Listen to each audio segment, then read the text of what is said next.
Good morning all. Here's a question. How do I recognise my inner voice? And my answer. Listening to your inner voice is a bit like feeling the force, Luke, in and around you. It's sensing the fluctuations and flow, both physically, mentally and emotionally. To do this, you need to be still inside, to be unruffled and remain calmness itself, a tranquil pond. Start small with something like food.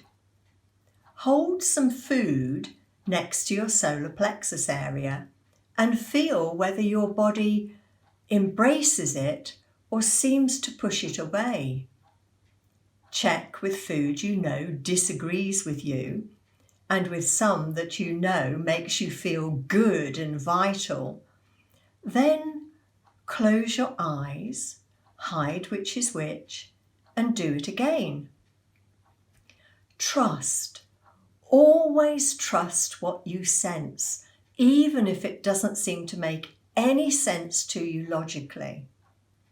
Then try this with a friend. Sense which is good or bad food for them. Practice trusting what you feel. It may come as a subtle fluctuation in your own energy, like a wisp of a breeze across the top of your tranquil pond. Is it about feelings? Yes. Certain sensations creep over you.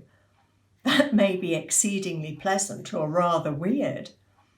But sometimes the sensations are extremely subtle. And if you want to really hear what you're saying, then be still. Listen to the small sensations, the little hesitations that arise. Feel any tension in your body and where that tension is. For example, we meet someone and immediately we feel our skin crawl. So walk, perhaps run away. We meet someone else and we feel like we've known them for years and immediately want to be their best friend. We touch someone and suddenly feel sad. We sense each other's energy more and more the closer we get. And when you move into someone's personal space or mingle in their aura, then our energies blend. And as you sense them, they sense you too, if you're both being aware. Of course, going back to the walk, run away example, we're brought up to be polite and not offend others. But if your skin does crawl and the hairs go up on the back of your neck, then move away from whatever is causing it, no matter the offence that may be taken. For you've just warned yourself of danger to you. Yes, many of us have ignored our own warnings, walked right into danger, and then had to run like heck the other way. Then there's this. Everything about the wedding arrangements were held up, awkward, difficult, and then on the day he got hit by a bus and rushed to a faraway hospital. Any chance he might be saying in his own way, I don't really want to marry you. When situations or people are right for you, you know it because it all feels comfortable, like the shoe fits.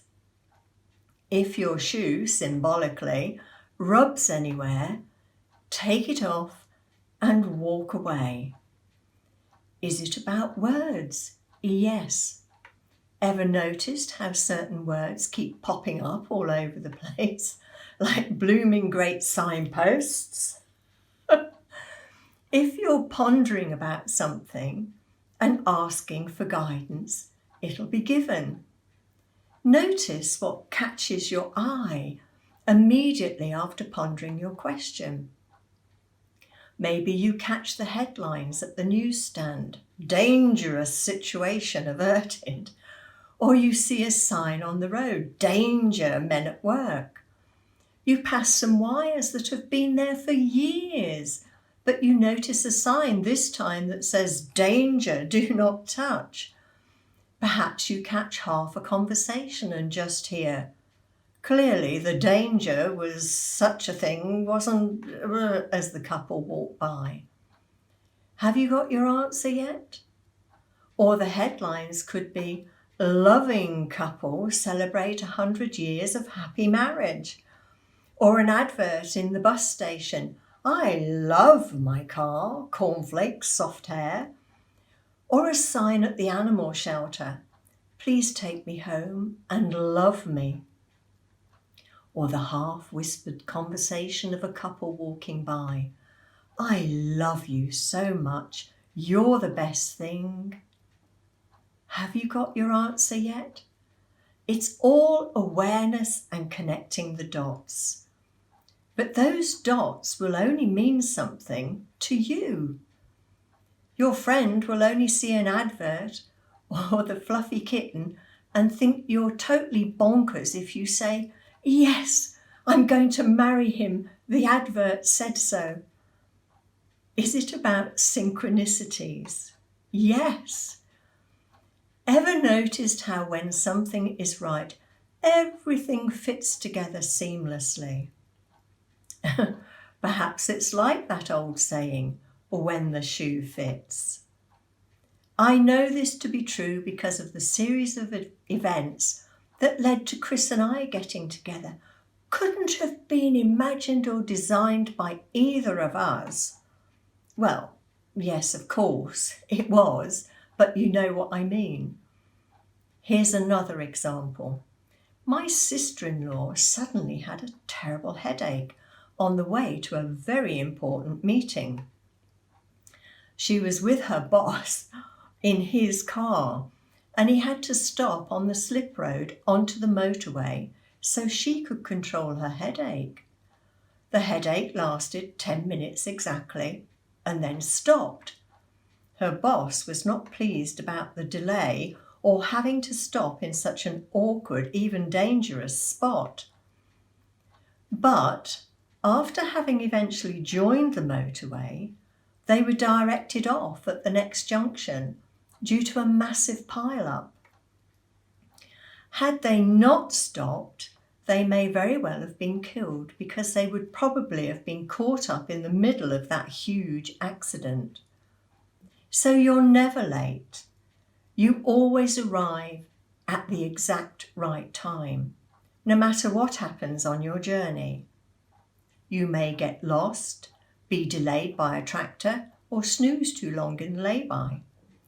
But there are no accidents ever.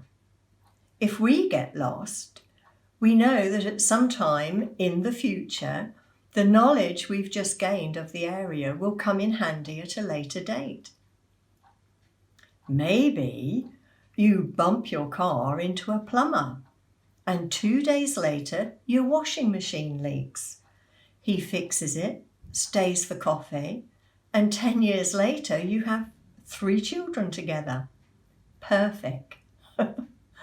All you have to do is be still more often, be silent more often, and always, always trust the feelings, sensations, signposts, and sequence of events that unravel in front of you. Trust your inner voice when it whispers, and you won't need to be given a shout. And you won't have to be hit by the proverbial bus to wake you up. How can you begin finding your inner voice? Well, a Reiki self-treatment each morning is a brilliant way to take you to that quiet inner space where you can listen in peace to your own intuition and guidance. So start there.